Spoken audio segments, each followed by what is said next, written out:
जयकारा शेरावाली का बोल साचे दरबार की जय। सभी को जय माता दी। आज मैं पढ़ूंगी दुर्गा सप्तशती पाठ का 6वां अध्याय। तो आप लोग ध्यान से सुनिए और माता रानी का आशीर्वाद प्राप्त करिए। जय माता दी। 6वां अध्याय 6वां अध्याय दुर्गा सप्तशती पाठ का 6वां अध्याय। मैं सर्वज्ञेश्वर भैरव के अंक में निवास करने वाली पूर्वो कृष्ण पद्मावती देवी का चिंतन करता हूँ। वे नागराज के आसन पर बैठी है। नागों के फलों में सुशोभित होने वाली मड़ियों की विशाल माला से उनकी देहलता उदासित हो रही है। सूर्य के समान उनका तेज है। 3 नेत्र उनकी शोभा बढ़ा रहे हैं। वे हाथों में माला, कुंभ, कपाल और कमल लिए हुए है तथा उनके मस्तक पर अर्धचंद्र का मुकुट सुशोभित है। ऋषि कहते देवी का यह कथन सुनकर दूत को बड़ा अमर्ष हुआ और उसने दैत्यराज के पास जाकर सब समाचार विस्तार पूर्वक कह सुनाया। दूत के इस वचन को सुनकर दैत्यराज कुपित हो उठा और दैत्य सेनापति धूम्रलोचन से बोला, धूम्रलोचन, तुम शीघ्र अपनी सेना साथ लेकर जाओ और उस दुष्टा के केस पकड़कर घसीटते हुए उसे बलपूर्वक यहाँ ले आओ। उसकी रक्षा करने के लिए यदि कोई दूसरा खड़ा हो तो उसे वह देवता अच्छे यक्ष अथवा गंधर्व ही क्यों ना हो, उसे अवश्य मार डालना। ऋषि कहते हैं शुंभ के इस प्रकार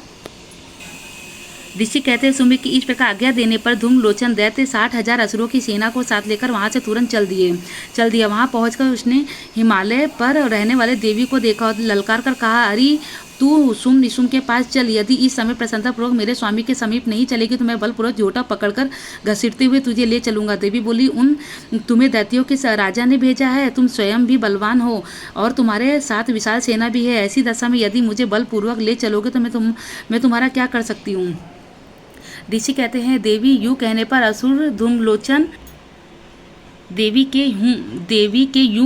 असुर धूम्रलोचन उनकी ओर दौड़ा। तब अंबिका ने हुम शब्द के उच्चारण मात्र से उसे भस्म कर दिया।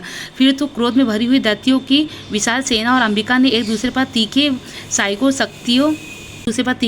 शक्तियों तथा फरसों की वर्षा आरंभ कर दी। इतने में ही देवी का वाहन सिंह क्रोध में भरकर भयंकर गर्जना करके गर्दन के बालों को हिलाता हुआ असुरों की सेना में कूद पड़ा। उसने कुछ दैत्यों को पंजों की मार से, कितनों को अपने जबड़ों से, कितने ही महादैत्यों को पटककर ओट की राड़ों से घायल करके मार डाला। उस सिंह ने अपने नखों से कितनों को पेट फाड़ डाले और थप्पड़ मारकर कितनों के सिर धड़ से अलग कर दिए। कितनों को बुझाए और मस्तक काट डाले और तथा अपनी गर्दन के बाल हिलाते हुए उसने दूसरे दैत्य के पेट फाड़कर उनका रक्त चूस लिया। अत्यंत क्रोध में भरे हुए देवी के वाहन उस महाबली सिंह ने क्षण भर में ही असुरों की सारी सेना को संहार कर डाला। सुम ने जब सुना कि देवी ने धूम्रलोचन असुर को मार डाला तथा उनके सिंह ने सारी सेना का सफाया कर डाला, तब उस दैत्यराज को बड़ा क्रोध हुआ। उसका ओठ कांपने लगा। उसने चंड मुंड नामक 2 महादैत्यों को आज्ञा दी, हे चंड, हे मुंड, तुम लोग बहुत ही बड़ी सेना लेकर वहां जाओ। उस देवी के झोटे पकड़कर अथवा उसे बांधकर शीघ्र यहाँ ले आओ। यदि इस प्रकार उसको लाने में संदेह हो तो युद्ध में सब प्रकार के अस्त्र शस्त्रों तथा समस्त आसुरी सेना का प्रयोग करके उसकी हत्या कर डालना।